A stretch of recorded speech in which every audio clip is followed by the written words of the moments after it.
আসলেই মানুষ বলে না, মেয়ে মানুষ অনেক দ্রুত বড় হয়ে যায়। সত্যি, যে ছোট বোনগুলোকে আমি নিজের হাতে রান্না করে খাইয়ে দিতাম, সেই বোনগুলো আজকে বড় হয়ে আমাকে রান্না করে খাওয়ায়। আজকে আমার বোন নিজের হাতে পোলাও রান্না করছে। এত মজা হয়েছিল আর এত ঝরঝরা হয়েছিল পোলাওটা।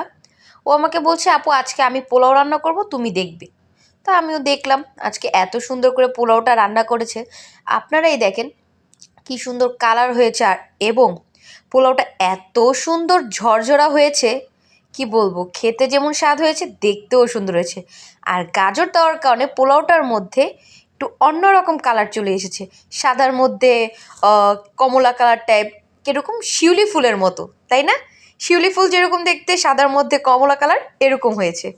পোলাওটা দেখেছেন একদম ঝরঝরা হয়েছে, মানে একটা দানার সাথে লাগছে না। আসলে বোনগুলো অনেক দ্রুত বড় হয়ে গিয়েছে, কয়দিন পরে বিয়ে দিতে হবে।